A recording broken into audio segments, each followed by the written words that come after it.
Bem-vindos ao nosso canal. Hoje, vamos ao coração do nosso nascimento como povo. Vamos a Ribeira Grande, a nossa primeira capital, para entender como ela funcionou como um laboratório, onde nasceu o povo cabo-verdiano. As estatísticas mostram que mais de 95% de quem nos vê não é subscritor.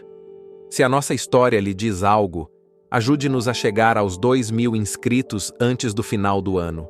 Dê um gosto e subscreva. E lembre-se, estas imagens de IA não são reais nem correspondências exatas. A fundação de Ribeira Grande, por volta de 1462, criou um cenário único na história da colonização. Ao contrário do Brasil ou de África, não havia uma população indígena para subjugar ou com quem se misturar. Era uma folha em branco, demográfica. O povoamento foi feito por dois grupos distintos que chegaram ao mesmo tempo. Uma pequena minoria de homens europeus e uma vasta maioria de homens e mulheres africanos, trazidos à força como escravos. A cidade, situada num vale estreito, forçou uma proximidade física intensa entre estes dois grupos. Os sobrados dos senhores brancos, os funco dos escravos, as igrejas, o mercado, o porto e o pelourinho estavam todos concentrados numa área pequena. Esta proximidade diária e inevitável, embora ocorresse num contexto de poder brutal, foi o catalisador que tornou a mistura, a criolização, não apenas possível, mas inevitável e muito mais rápida do que em outras colônias. A primeira e mais profunda mistura foi a biológica. A esmagadora maioria dos colonos europeus eram homens, soldados, degredados, comerciantes. A falta de mulheres europeias, que raramente se aventuravam nesta colônia longínqua e perigosa, levou a que, desde o primeiro dia, estes homens procurassem parceiras entre as mulheres africanas escravizadas. Estas relações, na sua maioria, não eram baseadas no afeto, mas sim na violência e no abuso de poder do senhor sobre a sua propriedade. Desta união forçada nasceu a primeira geração de cabo-verdianos, os mestiços. Estes filhos de pai branco e mãe escrava tinham um estatuto social ambíguo. Pela lei, herdavam a condição de escravo da mãe. No entanto, na prática, muitos eram libertados pelos seus pais e recebiam o apelido da família portuguesa. Eles formaram uma classe intermédia, uma ponte entre o mundo do colonizador e o mundo do escravizado, a semente de um novo povo.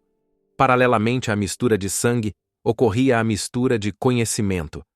Os europeus trouxeram a arquitetura em pedra, as leis do império e a escrita. Mas foram os africanos que trouxeram o conhecimento vital para a sobrevivência. Foram os ferreiros mandingas que sabiam como forjar o ferro.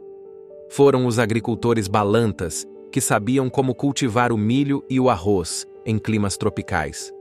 E foram os tecelões Wolof que trouxeram a arte de tecer o panu de terra. Ribeira Grande funcionou como um centro de fusão tecnológica. As técnicas agrícolas africanas adaptaram-se para cultivar as plantas trazidas da Europa e das Américas.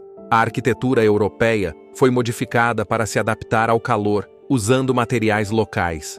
E na cozinha, deu-se a fusão mais saborosa. A base africana do milho e do feijão encontrou-se com a carne de porco e os temperos portugueses, dando origem aos primeiros esboços da nossa cachupa. A mistura mais importante de todas foi a da língua.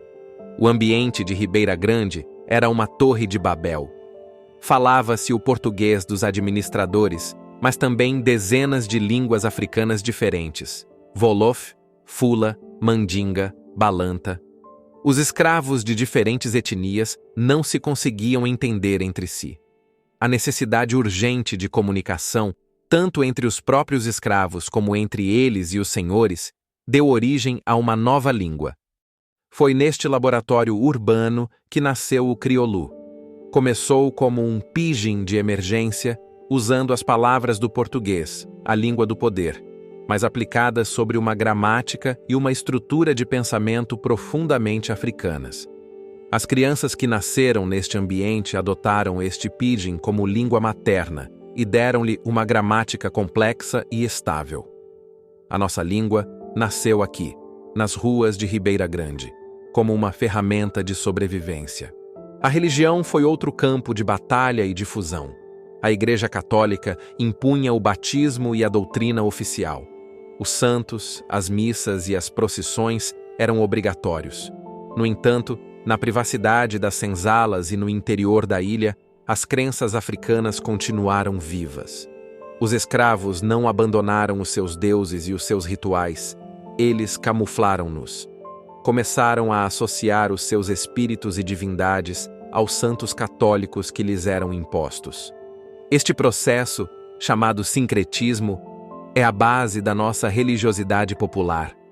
Quando um cabo-verdiano celebra um santo popular, como São João, com tambores, dança e comida, ele está a participar num ritual que é católico na sua forma exterior, mas que está carregado de uma energia, de um ritmo e de um sentido de comunidade que são de raiz profundamente africana. O laboratório de Ribeira Grande criou uma nova forma de falar com Deus. A cidade era também um laboratório econômico. Sendo o principal entreposto do tráfico de escravos, era um centro de comércio global. Ouro de África, prata da América, tecidos da Índia e vinhos de Portugal encontravam-se no seu porto. Esta riqueza criou uma sociedade urbana complexa, com comerciantes ricos, artesãos qualificados e uma vasta população flutuante de marinheiros e de escravos em trânsito, tornando-a uma das primeiras cidades verdadeiramente globais do mundo. Ribeira Grande não era apenas um ponto de passagem, era um centro de processamento. Os africanos que chegavam não saíam os mesmos, passavam pelo que se chamava ladinização. Eram batizados, recebiam um nome português e aprendiam o crioulo, a língua de contacto. Este escravo ladino era considerado mais civilizado e tinha um valor comercial mais elevado no Brasil ou nas Caraíbas. A cidade era uma fábrica de aculturação forçada. Esta mistura de sangue, cultura e conhecimento não foi um processo pacífico ou romântico.